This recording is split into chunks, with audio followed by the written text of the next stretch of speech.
મહેસાણાના વિસનગરમાં ધૂળેટીની અનોખી રીતે ઉજવણી કરાય છે। સામાન્ય રીતે લોકો ધૂળેટી પર એકબીજાને રંગ લગાવીને ઉજવે છે, પરંતુ વિસનગરમાં ધૂળેટી નિમિત્તે પરંપરાગત ખાસડા યુદ્ધની ઉજવણી હર્ષભેર કરાઈ। જેને ખાસડું વાગે તેનું વર્ષ સારું જતું હોવાની માન્યતા છે।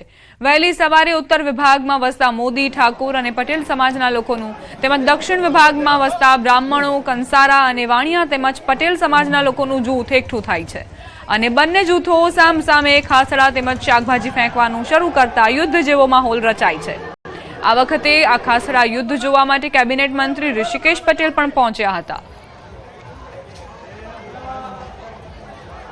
ધૂળેટીના પ્રસંગે સમગ્ર ભારત અને ગુજરાતીઓને ખૂબ ખૂબ મારી શુભેચ્છાઓ। વિસનગરની અમારી અનોખી પરંપરા છે। વિસનગરની અંદર ખાસડા યુદ્ધ વર્ષોથી, કદાચ મને વર્ષો પણ યાદ નથી, એટલા વર્ષોથી આ ખાસડા યુદ્ધ, હવે તો જો કે કાળક્રમે એ શાકભાજીમાં ટામેટા, ભટા, રીંગણા વગેરે દ્વારા બે ગ્રુપ પડી અને સામસામે એ આનંદથી મજા લેતા એકબીજા ઉપર એ નાખી અને આનંદ કરી રહ્યા છે। એટલે સ્વાભાવિક છે કે આ વિસનગરની અનોખી પરંપરા કાળક્રમે પણ આટલા વર્ષો પછી પણ ચાલુ છે અને ખૂબ મજાથી લોકો આનંદ લઈ રહ્યા છે। બાપ દાદા વખતનું આ ચાલતું આવે અમારું પૌરાણિક છે અને અમે રમીએ છીએ ભટા, ચપ્પલ, એનાથી જ રમીએ દર વખતના જેમ પરંપરા નવું રમતા રહીએ છીએ। અને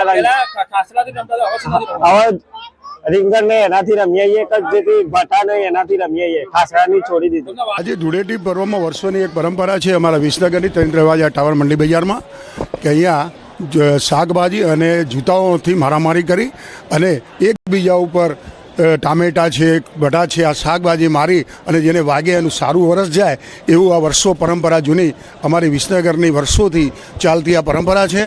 અને એની અંદર એક માહોલ ઊભો થાય છે અને બધા મજાથી એક મસ્તીભર્યો માહોલ ઊભો થાય છે।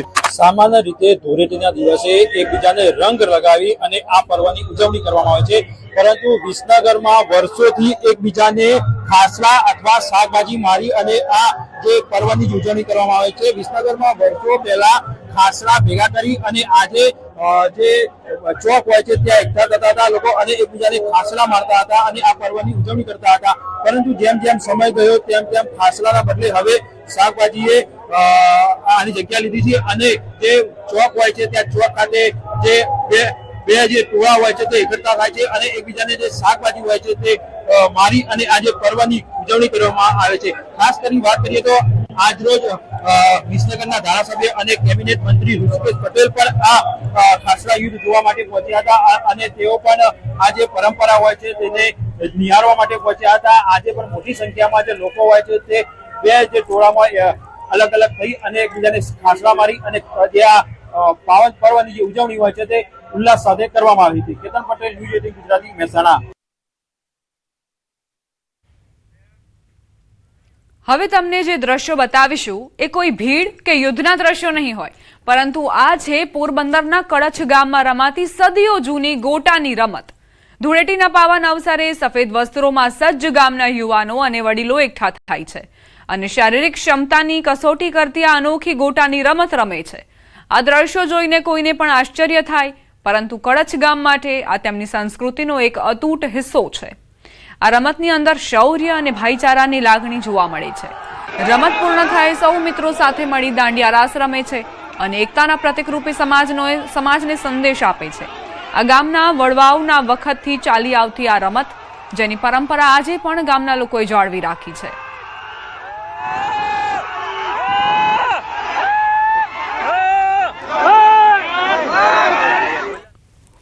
કે સૌ મિત્રો સાથે મળીને દાંડિયા રાસ રમે છે અને એકતાના પ્રતીક રૂપે સમાજને સંદેશ આપે છે।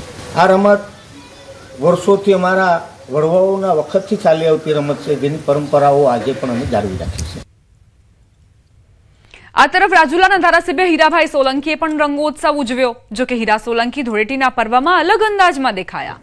તેઓએ ઢોલ વગાડતા નજરે પડ્યા। લોકો સાથે હીરા સોલંકીએ ઢોલ વગાડીને ઉત્સાહભેર ધૂળેટીની ઉજવણી કરી।